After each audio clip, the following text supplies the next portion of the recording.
창세기 15장 말씀을 한번 읽어주시고요.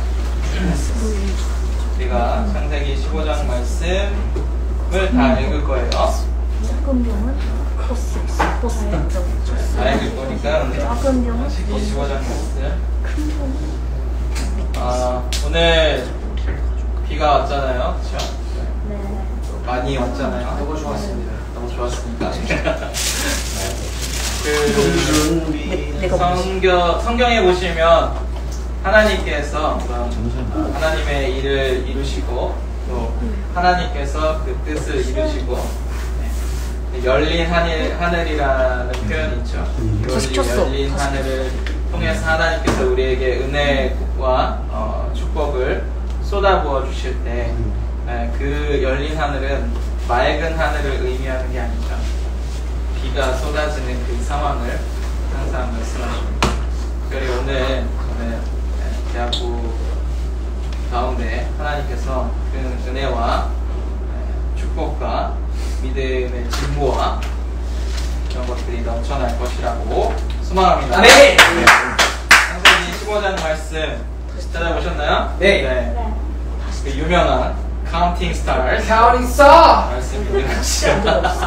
점점 티가 오고 Counting Stars. 혹시 저도 물 좀 주실 수 있나요? 이거 이 시원한 이렇게 할 때 이런 부탁 안 하거든요. 뭐 그걸 준다. 지금 여러분은 재밌는 상황을 보고 시원한 시원한.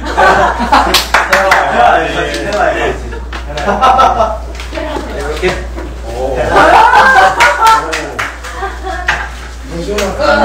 네. 필요하신 얼마씩 자, 어제 말씀이 제목이 뭐였죠? 어제 말씀? 내 백성을 위로하라. 근데 우리가 의미하는 이 위로는 upward의 위로죠. 그래서 세 가지를 말씀드렸죠. 첫 번째가 뭐였습니까? 네, 눈을 들어서 위를 보라는 거죠. 두 번째는 뭐였어요? 독수리를 산승기를 타라. 아니 세 번째요. 산 위로 올라가라. 산 위로 올라가라. 산 위로 올라가라. 자, 그러니까 우리가 눈을 위로 들어서 하나님을 본다라는 것은 소망을 보는 훈련을 하는 거라고 했죠. 어떤 어려움 가운데서도 소망이 어디에 있는가 그거를 찾으시는 그런 사람들이 되셔야 돼요. 그 다음에 우리가 산 위로 올라가라는 것은 결국 우리의 정체성을 산 정상에 올려놓으라는 것이었죠. 그 다음에 세 번째가 바로 독수리같이 올라가라. 올라가라. 상승 기류를 타고 올라갈 수 있는. 그래서 위기의 때는 우리가 뭘 해야 된다고요? 다이어트. 몸을 가볍게. 몸을 가볍게. 영적 다이어트를 해야 되죠. 가장 기본적인 우리 영적 생활들에 충실하시면서 다른 것들을 줄여나가실 때 그러면 하나님의 때를 우리가 볼 수 있게 되고 그리고 기류를 우리가 타고 갈 수 있다는 거예요. 저도 이 말씀을 준비하면서 제 청년의 때를 되돌아보면서 결국 제가 어제도 나눴지만 우리가 뭔가 막 갈망해가지고 하나님 앞에 불을 지어가지고 하나님의 때를 우리가 당겨오는 게 아니라 하나님의 때가 있었다는 거예요. 저는 제 청년의 때에 하나님께서 우리 한국교회에 역사적인 또 한 번의 시대적인 부흥을 허락하셨고 저는 그 기류에 탈 수 있었고요. 그래서 그 당시에 제가 믿음의 큰 성장을 하게 됐고 그때 제 비전도 분명하게 됐고 이랬던 것 같아요. 여러분 하나님의 때는 크든 작든 언제든 개인적으로든 또 어떤 시대적으로든 어떤 지역이나 공동체적으로든 찾아올 수가 있습니다. 그것을 기다리면서 눈으로 볼 수 있는 사람들이 되시기를 바랍니다. 네. 자, 오늘 말씀은 그 두 번째 대지, 어제의 말씀의 두 번째 부분, 정체성을 산 위에 올려두라. 이 말씀의 확장판입니다. 좋습니다. 별로 저희 신선하지 않았나 보죠? 자, 좋습니다. 네. 맞습니다. 자, 우선 일단 15장 말씀에 나눠서 읽을 건데요. 1절에서 6절 말씀을 먼저 읽어보도록 하겠습니다. 1절에서 6절 시작. 이후에 여호와의 말씀이 환상 중에 아브라함에게 말하여 이르시되 이르시되 아브라함아 두려워하지 말라. 나는 내 방패요 너의 지극히 쓴 상급이라. 아브라함이 이르되 주 여호와여 무엇을 내게 주시려 하나이까. 나는 자식이 없사오니 나의 상속자는 이 다메섹 사람 엘리에셀이니이다. 아브라함이 또 이르시되 주께서 내게 씨를 주지 아니하셨으니 내 집에서 빌린다가 내 상속자가 될 것이니라. 여호와의 말씀이 그에게 임하여 이르시되 그 사람이 내 상속자가 아니라 내 몸에서 날 자가 내 상속자가 되리라 하시고 그를 이끌고 밖으로 나가 이르시되 하늘을 우러러 무별을 셀 수 있나 보라. 또 그에게 이르시되 내 자손이 이와 같으리라. 아브라함이 여호와를 믿으니 여호와께서 이를 그의 의로 여기시고. 아멘. 자, 우리가 이 15장 말씀에서 주로 집중하는 부분이 여기거든요. 1절에서 6절 말씀. 근데 이 뒤에 있는 말씀도 같은 시기에 같은 날에 일어난 사건입니다. 아브라함은 아직 그 이름이 바뀌지 않은, 하나님께서 새로운 이름을 주시지 않은 아브람이었고, 하나님은 그가 약속을 받은 지 10년 정도가 지난 뒤 75세에 아브라함이 하란을 떠나죠. 그래서 85세가 된 거죠. 지금 10년 전에 하나님께서 약속해 주시고 그 10년 동안을 기다렸는데 아직 자손을 바닷가의 모래와 같이 많게 해주신다고 말씀하셨는데 10년이 지나도록 아직 한 명도 없는 거죠. 그래서 그런 상황에서도 이 아브라함이 그 별을 올려다보면서 하나님의 약속을 다시 믿었고 재확신했고, 그래서 그 믿음을 보시고 의롭다 여기셨다라고 6절 말씀에 기록하고 있습니다. 1절에서 6절까지의 말씀이고요. 자, 그 다음에 이제 7절에서 11절 말씀까지를 읽어보겠습니다. 시작. 또 그에게 이르시되 나는 이 땅을 내게 주어 소유를 삼게 하려고 너를 갈대아인의 우르에서 이끌어낸 여호와이다. 그가 이르되 주 여호와여 내가 이 땅을 소유로 받을 것을 무엇으로 알리이까. 여호와께서 그에게 이르시되 나를 위하여 3년 된 암소와 3년 된 암양소와 3년 된 순양과 산비둘기와 집비둘기 새끼를 가져올 지니라. 아브라함이 그 모든 것을 가져다가 그 중간을 쪼개고 그 쪼갠 것을 마주하여 보고 그 새는 쪼개지 아니하였으며 솔개가 그 사슬 위에 내리게 아브라함이 쫓았더라. 아멘. 자, 그래서 그 믿음에 대한 그 하나님의 약속에 대한 그 명확한 사인을 구했죠. 하나님께서 지금 내가 10년 동안 기다렸는데 아직 아무 자녀가 없는데 하나님께서 이 일들을 어떻게 이루실 것인지 내가 그 사인을 보고 싶습니다. 그래서 하나님께서 그 언약을 확증하기 위해서 뭘 하라고 명령하신 거예요? 뭘 하라고 명령하셨습니까? 비둘기랑 이런 거 가지고 뭐 하라고요? 가져가라.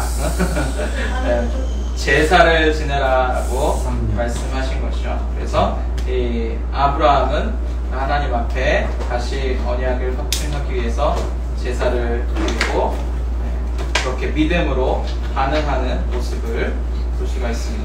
자, 그 다음에 이제 12절에서 16절 말씀.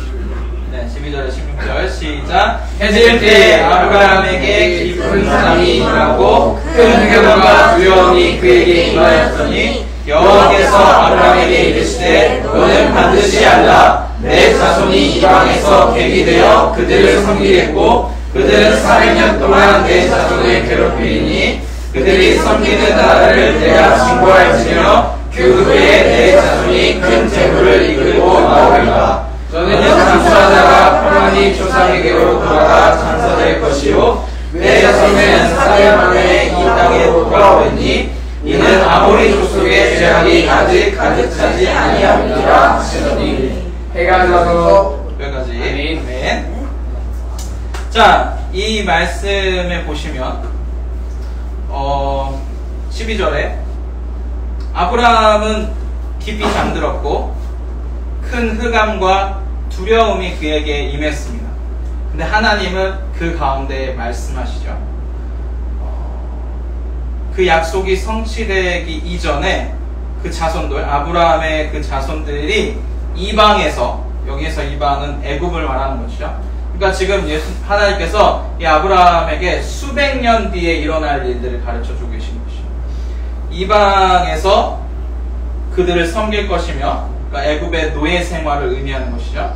그들을 섬길 것이고, 13절에 보시면 그 다음에 때가 되면 하나님께서 그 이방 나라 애굽을 징벌할 것이고, 그리고 그 아브라함의 자손이 큰 재물을 가지고 이끌고 거기서 나올 것이다. 그 큰 재물을 이끌어 나오는 방법을 하나님께서 어떻게 사용하신 거예요? 어떤 방법으로? 수고해가지고 일해가지고 돈을 많이 벌어서 가져왔나요? 애굽에서? 빌리라고 했어요. 네, 그쵸. 근데 그 애굽의 옆집 사람한테 가가지고 이웃들에게 가가지고 빌려달라고 해라.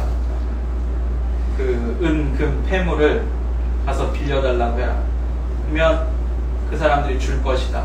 왜요? 애굽 사람들이 그 10가지 재앙을 일으키는 그 하나님의 능력을 보았고, 그리고 모세를 마치 하나님처럼 여겼기 때문에 사람들이 그냥 막 그걸 준 거죠.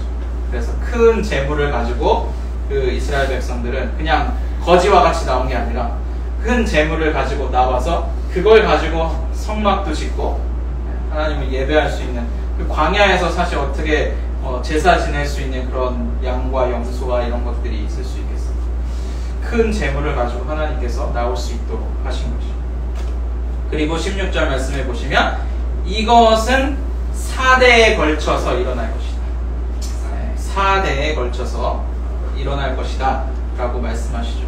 그리고 4대까지 기다려야 하는 이유가 뭐예요? 아모리 족속의 죄악이 그제서야 하나님 보시기에 가득 차게 될 것이다 라는 것이죠. 아브라함에게 하나님께서 수백 년 뒤에 일어날 일들까지도 지금 말씀하고 계신 것이죠. 자, 그 다음에 이제 17절에서 21절을 마지막으로 읽어보겠습니다. 시작. 해가 져서 어두울 때 연기 나는 화로가 보이며 나는 횃불이 쪼갠 고기 사이로 지나가라. 그날에 여호와께서 아브라함과 더불어 연약을 세워 이르시되 내가 이 땅을 애굽 땅에서부터 그 큰 강 유브라데까지 내 자손에게 주노니 곧 겐 족속과 그리스 족속과 단몬 족속과 헷 족속과 브리스 족속과 르바 족속과 아모리 족속과 가나안 족속과 기르가스 족속과 여부스 족속의 나라이니라. 아멘. 갑자기 통도 캠프 온 것 같아요. 자, 이 약속한 땅에 대한 예언이죠. 마지막으로는 애굽 강가에서부터 유브라데까지, 그리고 그것이 아브라함에게 아브라함 자손에게 주어질 것이다 라고 분명하게 말씀하고 계시죠. 이 일은 그리고 여호수아와 모세와 여호수아를 통해서 이 마지막 약속의 땅을 성취하게 되는 그런 말씀을 여기서 보여주고 있습니다. 그래서 이 말씀을 쭉 읽어가면서 창세기 15장 말씀을 우리가 같이 쭉 읽어가면서 두 가지를 배울 수가 있는데요. 첫 번째는 하나님께서 의롭다 인정하시는 자들에게 더 구체적인 그림을 보여주신다라는 것입니다. 어떤 사람에게요? 의로운 사람에게 하나님께서 더 구체적인 것을 보여주신다. 구체적인 그림을 보여주신다. 그리고 두 번째는 어제 나눴던 것도 마찬가지인데 어떠한 비전은 이렇게 몇 대에 걸쳐서 성취되는 큰 비전이 있다는 것입니다. 우리가 이 15장 말씀을 통해서 두 가지의 배울 것이 있는데요. 그것에 대해서 또 좀 더 구체적으로 나눠보도록 하겠습니다. 첫 번째는 의로운 자들에게 구체적인 미래 그림을 보여주신다. 우리는 때때로 이렇게 생각할 수가 있죠. 나에게 하나님께서 명확하게 말씀해주지 않으셨기 때문에 내가 순종할 수 없다라고 생각합니다. 내가 언제든 순종할 준비가 돼 있다고 생각하죠. 하나님이 이쪽으로 가라고 하시면 갈 거고요. 이쪽으로 가라고 하시면 갈 겁니다. 제가 이 대학으로 진학하라고 하시면 이 대학으로 갈 거고요. 이 대학으로 진학하라고 하시면 이쪽으로 갈 겁니다. 그렇게 생각해요. 그러나 분명한 것은 성경에는 하나님께서 사소한 지침까지도 지시해주는 사람들이 있어요. 우리는 그런 지시를 못 받잖아요. 하나님께서 네가 오늘 뭘 먹어라 라고 말씀해 주시나요? 완전히 지시해, 구체적인 것까지, 지침까지 지시해주는 그런 사람이 우리에게 없죠. 근데 성경에 보시면 하나님께서 정말 사소한 것들까지도 지시해주는 그런 사람들이 있어요. 잘 보시면 노아라는 사람은 그를 뭐라고 표현합니까? 당대의 의인이고 완전한 자라고 표현하죠. 그래서 하나님께서 그에게 방주의 그 설계도, 하나하나 세밀하게 그에게 설계도를 주셔서 그가 그 설계도에 따라서 방주를 만들게 되죠. 또 모세는 뭐라고 표현합니까? 그는 하나님을 대면하여 알던 자라고 표현하고 있습니다. 그래서 모세는 하나님께서 뭐라고 말씀하셔요? 내가 그에게는 비밀스럽게 은밀하게 말하는 것이 없다 라고 말씀하시죠. 그래서 그 모세도 그 광야 한복판에서 어디로 가야 될지 하나님께서 계속해서 이스라엘 백성들을 어디로 이끌어가야 될지 말씀해 주시고, 그 성막을 지을 때도 하나님께서 그 하나하나 실을 뭘 써야 되고, 가죽을 뭘 써야 되고, 이런 세세한 것까지도 하나님께서 말씀해 주시고, 그 다음에 다윗이라는 사람은 하나님의 마음에 합한 자라고 표현하죠. 그래서 왜 그래? 다윗은 갑자기 우는 줄 알았어. 성령이 임하셨구나.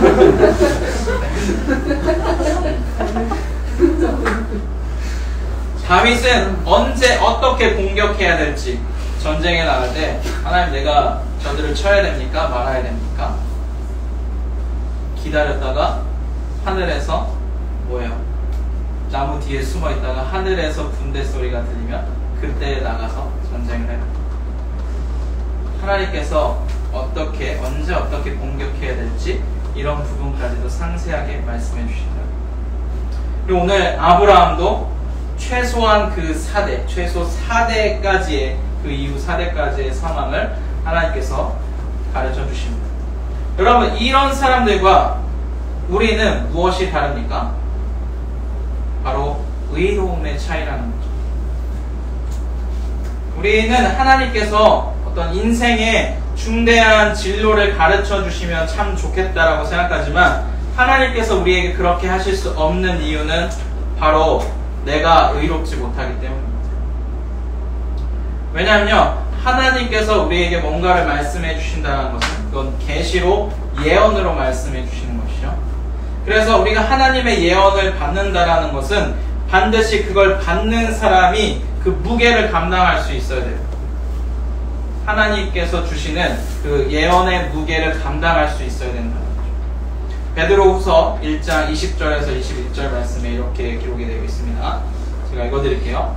먼저 알 것은 성경의 모든 예언은 사사로이 풀 것이 아니니 예언은 언제든지 사람의 뜻으로 낸 것이 아니요 오직 성령의 감동하심을 받은 사람들이 하나님께 받아 말한 것입니다. 아멘. 그래서 베드로가 또 뭐라고 합니까? 새벽별이 떠오르기까지 깊이 묵상하라고 이렇게 기록하고 있죠. 여러분, 하나님 앞에 의로운 자로서 인정받을 수 있는 그런 사람들이 되시길 바랍니다. 그리고 자신의 인생길에 더 구체적인 미래의 그림, 더 나아가서는 자신이 속한 그런 공동체의 미래를 보여달라고 구하는 그런 우리 청년들이 되었으면 좋겠습니다. 하나님이 다 아실 거야, 대충 이럴 거야, 그런 무책임한 태도를 우리가 버려야 됩니다. 저도 청년 시절에 그렇게 했던 것 같아요. 제가 자주 쓰던 말이, 하나님은 개떡같이 기도해도 찰떡같이 응답하신다. 혹시 그런 말 들어보셨나요? 네. 개떡같이 기도해도 찰떡같이 응답하신다. 누가 하는 말이에요? 기도 안 하는 사람들이 하는 말이죠. 네. 기도 안 하는데 하나님께서 그냥 그 은혜로 지금 살고 있어. 근데 그게 은혜인지 모르고 하나님께서 기도하라는 사인인데 기도하지 않는 그런 모습이죠. 결코 우리의 인생에 대해서 무책임한 태도로 우리가 살아가지 않고 하나님께 의로운 자로 인정받을 수 있는 그러한 자, 그러한 신앙으로서 우리가 나가요. 그러면 하나님께서 우리에게 아브라함과 같이, 모세와 같이, 노아와 같이, 다윗과 같이 하나님께서 그 길을 보여주신다. 그런 높은 수준의 신앙, 높은 수준의 믿음을 추구하는 사람들이 되시길 바랍니다.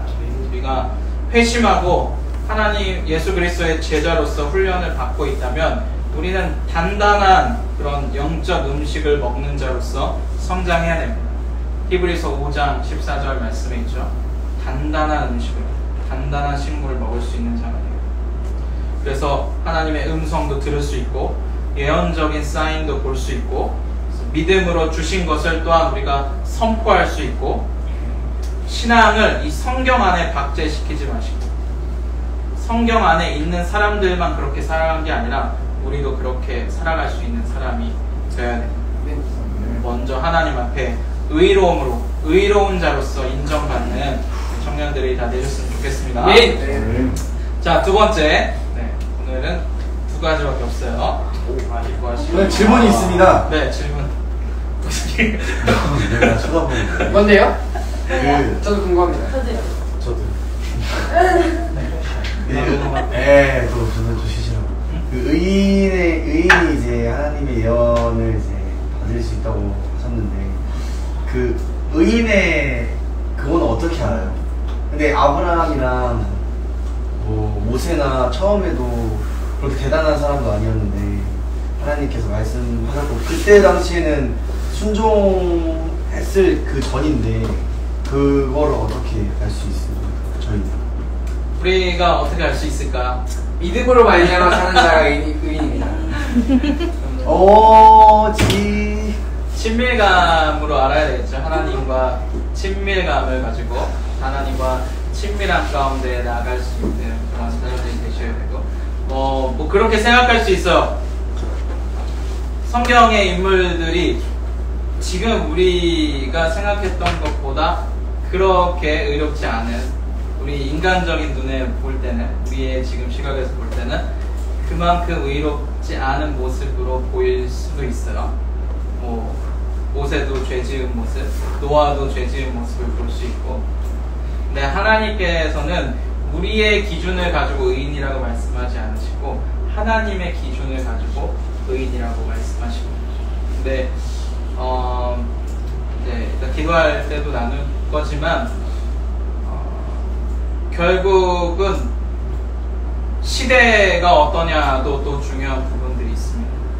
그 당대에 노아만 그렇게 보였던 거, 그 아브라함만 그렇게 보였던 거, 다윗도 그 시절에 하나님의 마음을 품고 기도하며 나아갔던 사람은 딱 그 한 사람밖에 없었기 때문에 그런 기준으로 보신다면 그러니까 이 시대에 당연히 우리가 어떻게 보면 그 시대의 모습들보다 우리가 발달된 것들이 많잖아요.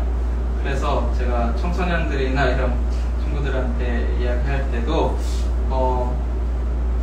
지금은 우리가 원한다면 언제든지 내가 성경책을 펼쳐서 내가 말씀을 읽을 수 있고 근데 과거에 그런 게 없었죠.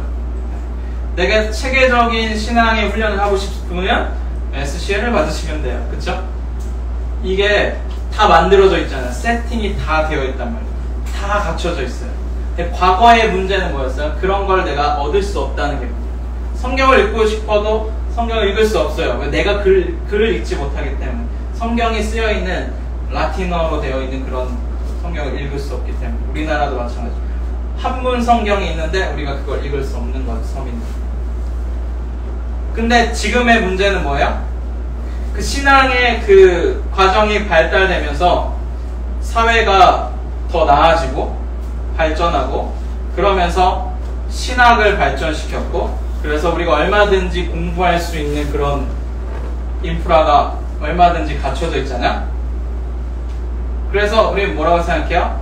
그 시스템 안에 집어넣으면 우리 청소년들이 중고등부 학생들이 그 시스템 안에 딱 집어넣으면 딱 이제 그 SCL 1권부터 시작해가지고 인간과 하나님부터 시작해가지고 착착착 나가면 딱 그걸 마칠 쯤에는 딱 하나님 예수님의 완전한 딱 제자가 딱 돼 있다.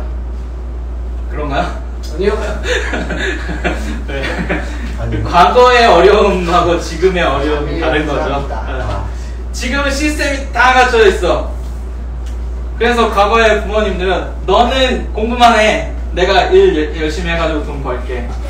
그렇게 생각했잖아요. 근데 청소년들은 뭐라고 생각하는 거예요? 그게 싫은 거죠. 내가 그 시스템 안에 들어가는 게 싫은 거죠. 다른 어려움이에요. 네, 의인의 기준은 가장 중요한 것은 저는 친밀감이라고 생각하거든요. 하나님과 얼만큼 친밀한가. 그 친밀감을 추구하시고 하나님께 의롭다 인정받는 그런 사람들이 되셨으면 좋겠습니다. 자, 두 번째는 세대의 한계를 넘는 비전.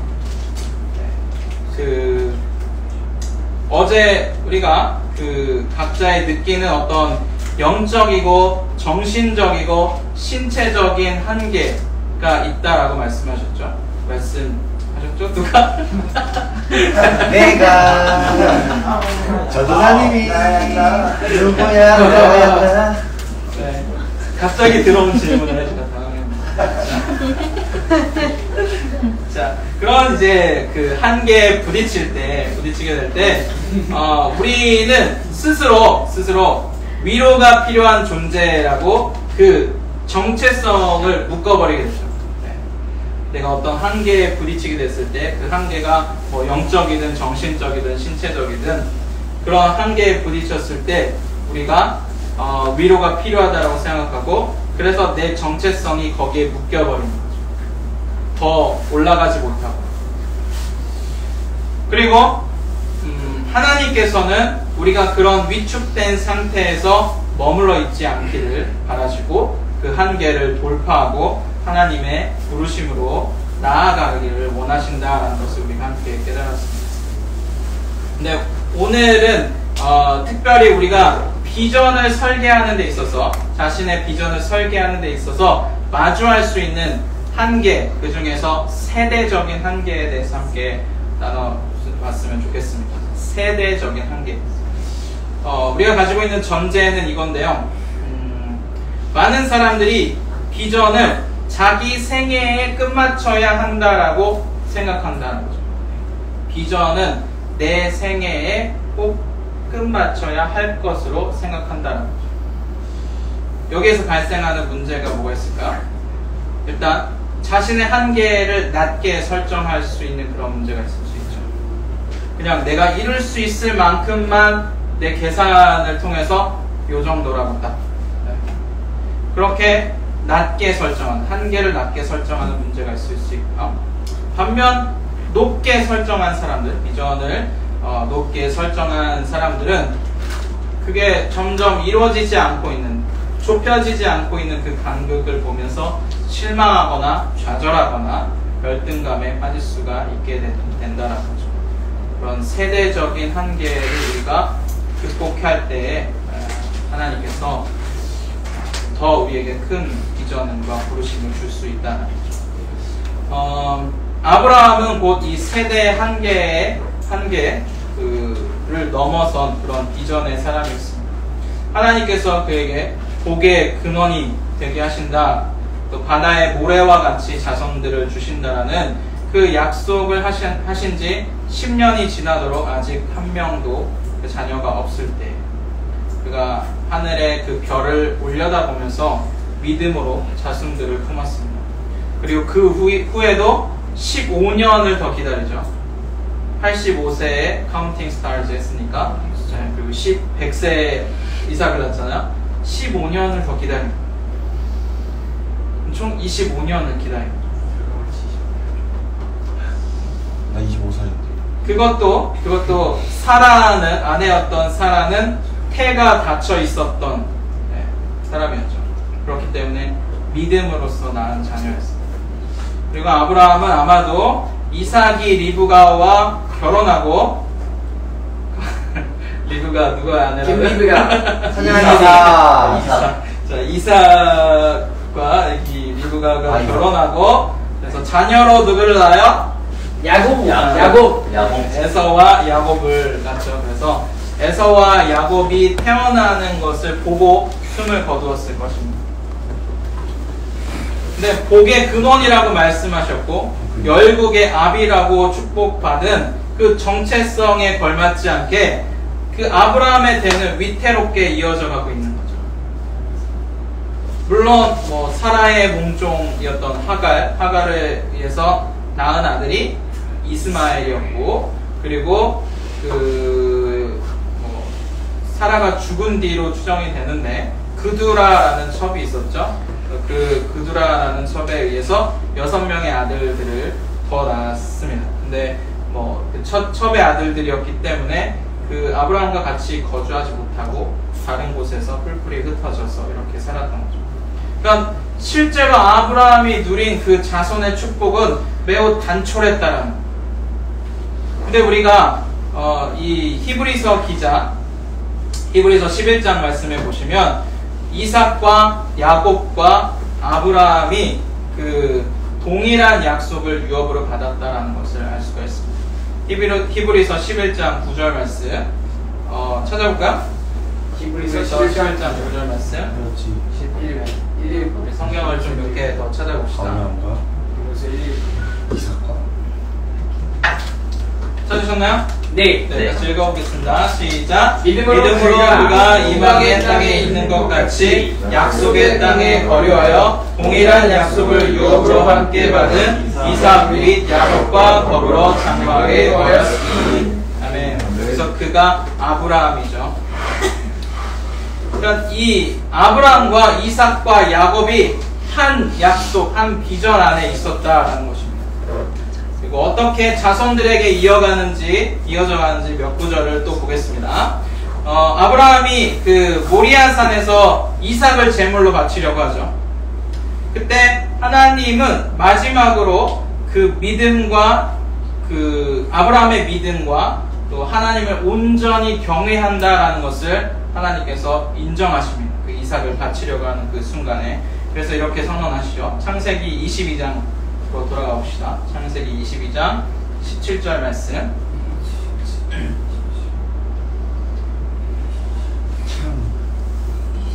찾으셨나요?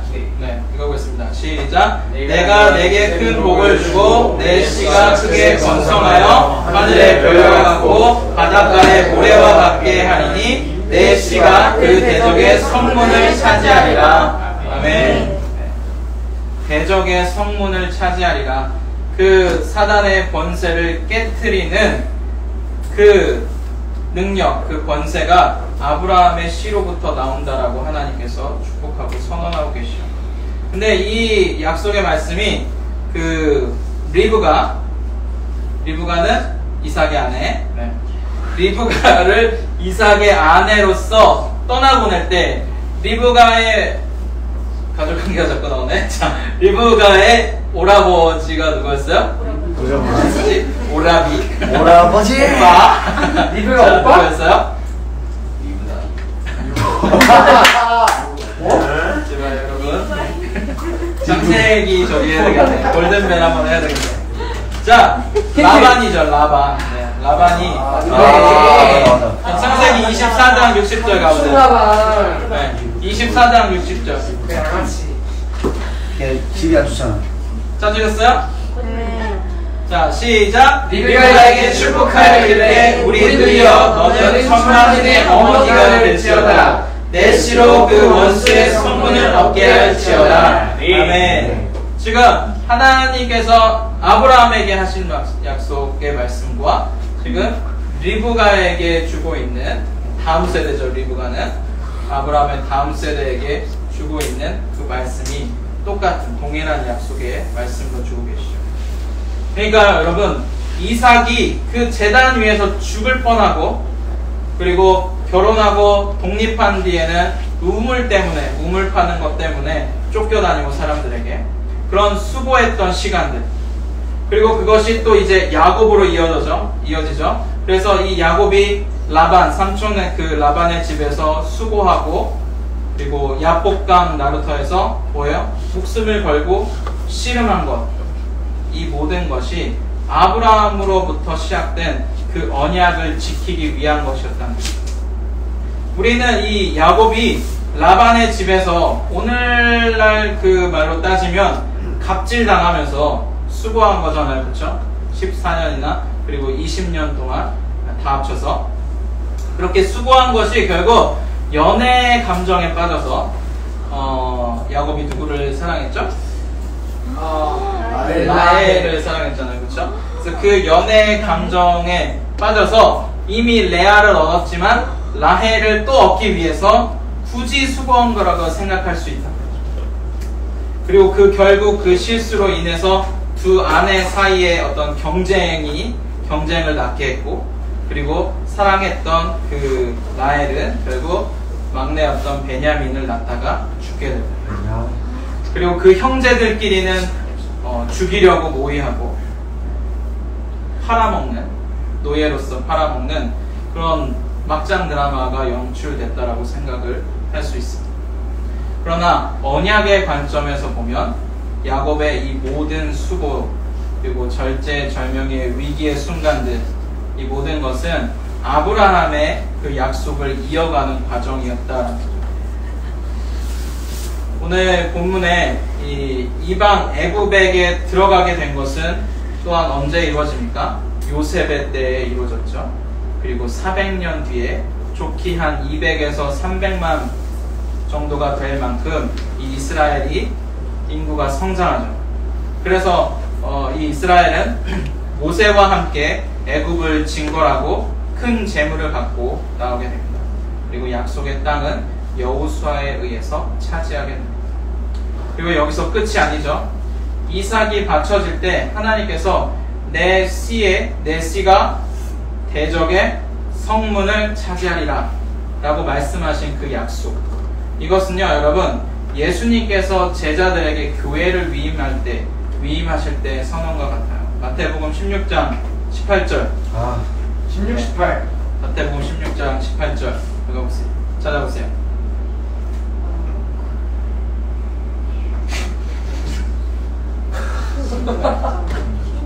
찾으셨나요? 네.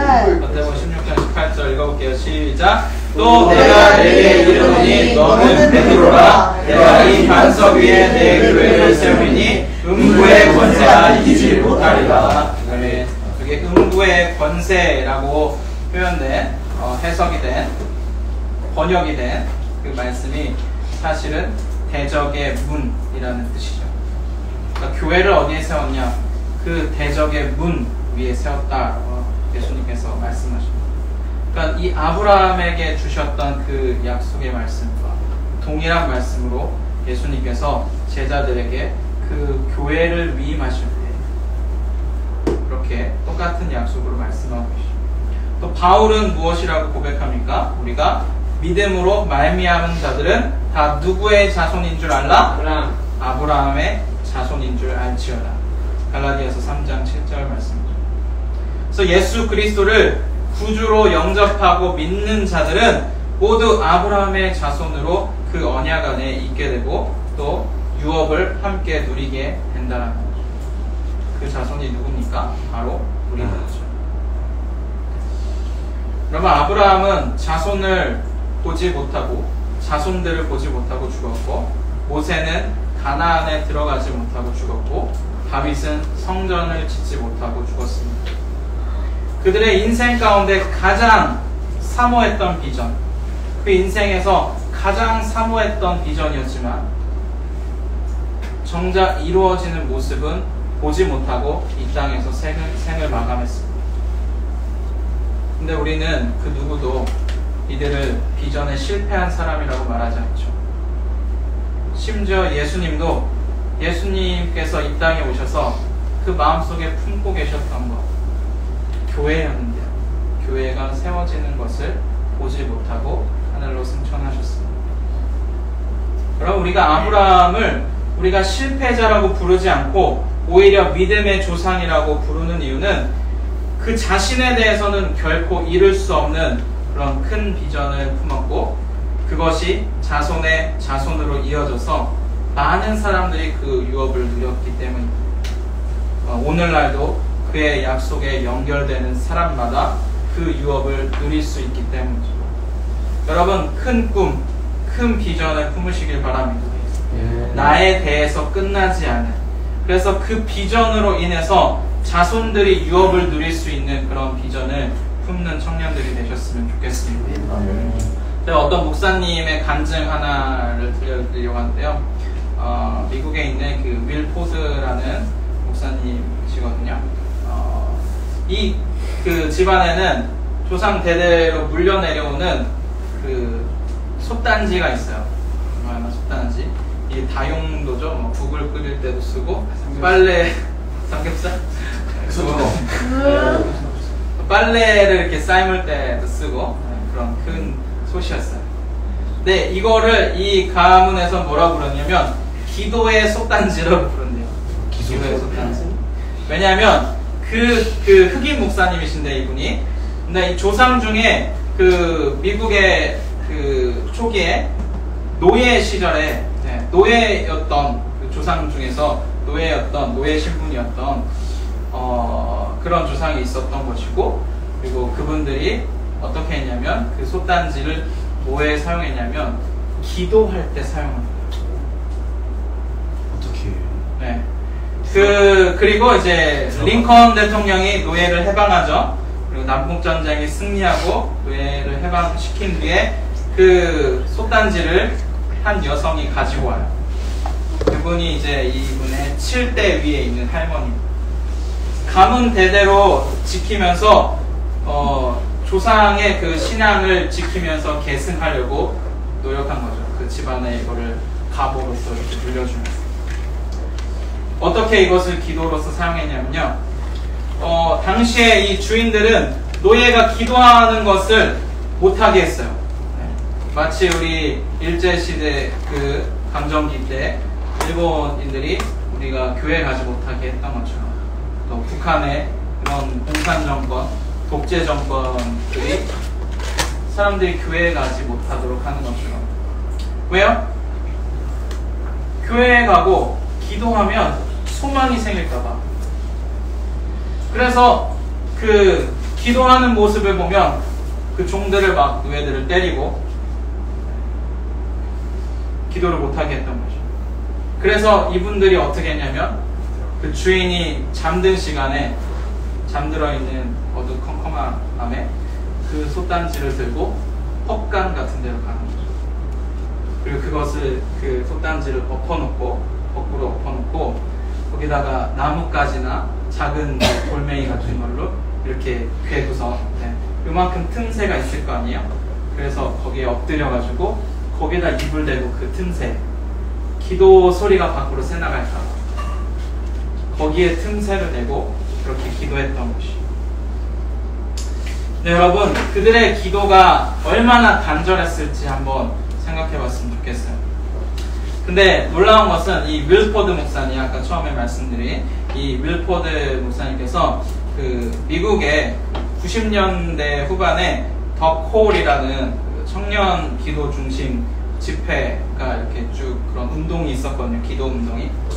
근데 이 집회 기간에 그 링컨 기념관 혹시 가보셨나? 저는 가봤는데 링컨 메모리얼 그 앞에서 뭐가 있었어요? 거기가 바로 그 마틴 루터 킹 목사님께서 그 앞에서 그 유명한 I have a dream이라는 I have a dream. 그 연설을 하셨던 곳이죠. 네. 거기에서 그 의미, 상징적인 그 장소에서 이 더콜 집회에서 기도 집회를 하려고 딱 준비를 한 거예요. 그리고 이 윌포드 목사님을 기도 그 세션에 한 세션에 기도 인도자로서 초청을 한 거예요. 그리고 그 집회에서 이 목사님께서 한 백인 목사님을 만나요. 이분도 그냥 하나님께서 감동 주셔서 너 거기 가야 된다. 그런 감동을 주셔가지고 그 집회에 가서 처음 거기 있는 사람들을 만났고 그리고 이 윌포드 목사님과 15년째 그 절친한 그런 친구 사이가 됩니다. 근데 하나님께서 어느 날 이 두 분에게 서로의 가문에 대해서 잘 연구해보라 라는 그런 음성을 주셨어요.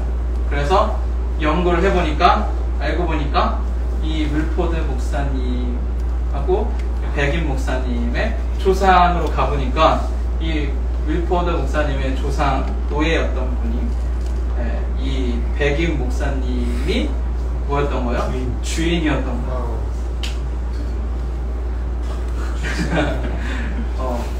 사실 이 윌포드 목사님이 이 링컨 기념관 앞에 그 기도회에 기도 집회에 초청을 받고서 그 얼마 전에 이제 꿈을 꾸게 돼요. 네, 그 꿈 속에서 누가 나왔냐면 마틴 루터 킹 목사님이 나오신 거예요. 꿈 속에서. 그래서 나의 비전은 이제 네가 이어갈 것이다. 그렇게 말씀하신 거죠. 근데 그 바로 그 링컨 기념관 앞에서 I have a dream이라는 그 연설을 듣던 곳에서.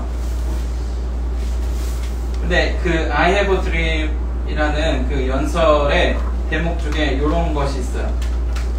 나에게는 꿈이 있습니다. 언젠가는 조지아주의 그 붉은 언덕 위에 옛 노예의 후손들과 옛 주인의 후손들이 형제의 식탁에 함께 둘러 앉을 날이 오리라는 꿈입니다. 그 옛 노예의 후손과 옛 주인의 후손이 친구가 되고 동역자가 되는 그 꿈이 이 두 목사님을 통해서 이루어진 것이죠. 근데 제가 더 중요하게 생각하는 부분은 바로 이 노예에서 해방되면서 기도하던 그 솥단지를 챙겨 나온 이 한 젊은 여성, 이 윌포드 목사님의 조상이죠. 그분이 그 비참한 자세로 엎드려서 목숨을 걸고 기도했던 것이 무엇이었을까요? 그것은 무엇이었냐면요, 자신에 대해서는 자유로운 시대가 오지 않을 것이지만 내 자녀의 세대, 그 다음 시대에서는 반드시 이루어질 수 있도록 내가 다음 세대를 위해서 간절하게 기도해야 되겠다. 이렇게 간절함으로 하나님 앞에 엎드려서 기도했던 것이죠. 여러분, 이 세대의 한계를 뛰어넘는 그런 사람들의 꿈과 비전, 그들의 비전은 뭐가 다를까요? 바로 어떤 직업이나 일이 아니라 가치를 품었다라는 것입니다. 세대의 그 한계를 뛰어넘는 비전은 우리 집안은 3대째 의사 집안입니다. 우리 집안은 교육자 집안입니다. 이런 것을 말하는 게 아니죠. 가치로 연결되어 있어요. 부모와 자녀, 그 또 다음 세대에게 가치로서 연결이 되어 있어야 된다는 거죠. 저는 그 고등학교 시절부터 그냥 혼자 그렇게 생각을 했는데, 성경의 가치가 왜 사회로부터 옳은 것이라고 인정받지 못하고, 또 심지어 교회에서조차 그 신앙과 삶이 불일치된 그런 모습에 대해서 안타까움과 또 물음이 있었습니다. 그리고 어느 교회나 그런데 고3이 되면 의뢰의 그 부서 모임 같은 거 오지 않고 난 예배만 참석하고, 그리고 목사님 축도할 때 나가죠. 그리고 심지어 잘 보면 어느 교회나 그래요. 저 때도 그랬으니까. 심지어 그런 학생들이 꼭 장로님 자녀나 권사님 자녀고 그래요. 뭐예요? 기도는 내가 할 테니 너는 가서 공부나 해라, 이거잖아요. 제가 중고등부 때 이제 임원을 하면서 그 부분이 그렇게 힘들었어요. 제가 석인가 이런 걸 맡았거든요. 근데 그 회장님이 초반에는 막 열심히 해보겠다고 했는데 갑자기 안 나와요. 연락 두절. 회장님이. 생각해보세요, 여러분. 내가 하나님의 능력을 믿는다면 사람들 마주치지 않게 축도할 때 학원 가는 게 아니라 그거보다 축도 받고 성도의 교제를 나누고 교회의 어떤 격려를 받을 때 내가 하나님의 능력으로 이뤘다라고 말할 수 있는 거 아닐까요? 그렇더라고요. 교회의 권위를 스스로 무너뜨리고 있는 그런 모습을 보는 것이 그 당시에 정말로 안타까움이었습니다. 저에게. 그리고 이 권위의 회복을 위해서 무엇이 가장 먼저 해결되어야 하고 또 어떤 사역이 있어야 하고 지금 나는 무엇을 할 수 있는가, 그걸 많이 고민했던 것 같아요. 그래서 저의 비전은 여기서부터 사실 출발이 되었습니다. 제가 저의 비전에 대해서 여러 가지로 표현할 수 있지만 또 그것을 이루는 다양한 전략들을 또 발견하게 되지만 결국 저에게 단 하나의 가치가 무엇이냐라고 물어보신다면 저는 교회의 권위가 회복되는 것이라고 말할 것입니다. 그리고 제가 가끔 이제 일곱산의 그림을 보여드리죠. 교회는 어디에 있다고요?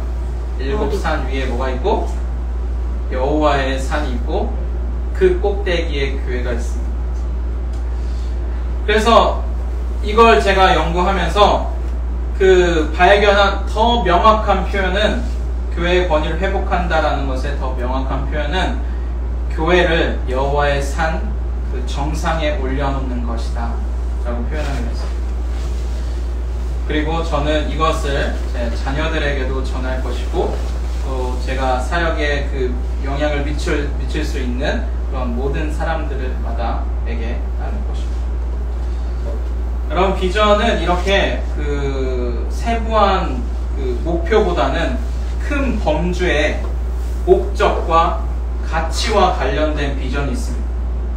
사실 더 정확히 말하자면 이런 것을 우리는 사명이라고 부르죠.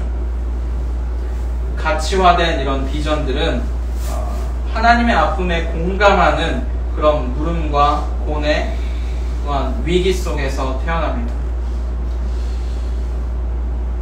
때로 이제 청년들이나 청소년들하고 얘기를 나누다 보면 가끔 느껴지는 위기가 없다라고 생각하는 사람들도 있어요.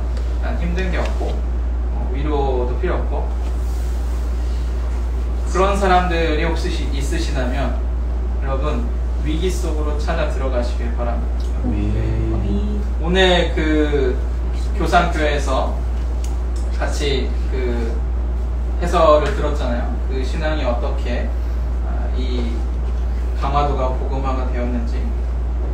저는 그 부분이 참 인상 깊었는데, 문제의식을 가졌던 이 강화도의 양반 몇 사람, 그들이 이 지금 난국을 헤쳐나갈 수 있는 길은 예수 그리스도, 기독교 그 복음밖에 없다라는 것을 그들이 깨달았던 것이죠. 그들은 문제의식이 있었기 때문에 그 복음을 쉽게 받아들일 수 있었던 것이죠. 제가 그 정치 영역인가 나눌 때 그 일곱산을 향한 부르심에서 이런 얘기를 했죠. 그 인용을 했었는데, 이성이 고도로 발달한 사람들이 정치를 할 때 가장 이성이 고도로 발달한 사람들이 하나님의 계시에 순종할 때 가장 위대한 정치가 나온다. 그 말이 딱 여기에 들어맞는 것 같아요. 가장 이성이 고도로 발달했던 그 양반, 아까 그분은 김상임 조지였는데 그분은 과거에 합격하고 나서도 가지 않잖아요. 그만큼 이성이 고도로 발달한 사람이 하나님의 계시에 순종했을 때 아름다운 가장 위대한 통치가 이 강화도 가운데 이루어지게 됐던 것이, 그 아픔을 볼 수 있어야 된다는 거죠. 느껴지는 위기가 없으시다면 하나님의 마음을 품고 십자가로 향해야 됩니다. 이 십자가는 하나님의 기쁨과 아픔이 공존하는 것이죠. 새 창조의 그 기쁨과 또한 그 아들을 외면해야 되는 하나님의 아픔, 세상의 그 부패하고 썩어진 그 세상을 바라보셔야 되는 하나님의 아픔이 공존하는 것입니다. 이런 하나님의 마음을 품는 사람들이 결국 위기 가운데 나아갈 수 있고 그 위기 속에서 답을 찾는 사람들이 될 수 있습니다. 그러면 이러한 세대의 한계를 초월하는 그런 사람들이 되셨으면 좋겠습니다. 위기와 또 고난과 실패 이런 것들을 두려워하지 말고 내가 원치 않는 그런 환경 속에 놓여있다라고 불평할 필요도 없고 또 사람들에게 내가 천대받는 어떤 직업이나 직장에서 나의 그 사회 커리어가 시작된다고 할지라도 그러면 결코 위축될 필요가 없습니다. 세대의 한계를 뛰어넘는 비전의 사람이 되시길 바랍니다. 그리고 윌포드 목사님의 조상은 노예의 신분에서 하나님께서 뜻을 이루는 것을 꿈꿨던 사람입니다. 이런 비전의 사람, 세대의 한계를 그런 비전 뛰어넘는 그런 비전의 사람들이 되시기를 바랍니다.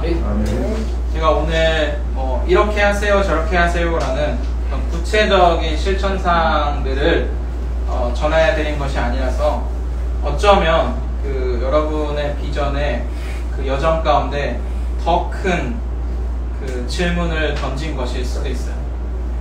근데 인생은요 제대로 살고자 하면 더 어려운 거예요.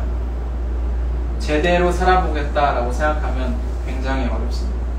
근데 그 어려운 질문을 통과하면 답을 정하면 그 정한 대로만 살면 되니까요. 그 다음엔 쉬워요. 이 질문을, 이 커다란 질문 앞에 여러분들이 이제 서 있게 되게 되는데요. 그 질문을 통과하는 그런 사람들이 되셨으면 좋겠습니다. 하나님의 그 비전을 예언적으로 받고 그것을 사사로이 풀지 않고 새벽별이 비추기까지 깊이 그리고 끈질기게 묵상하여서 그리스도 안에서 발견되시는 우리 대학교 청년들이 다 되셨으면 좋겠습니다. 네. 네.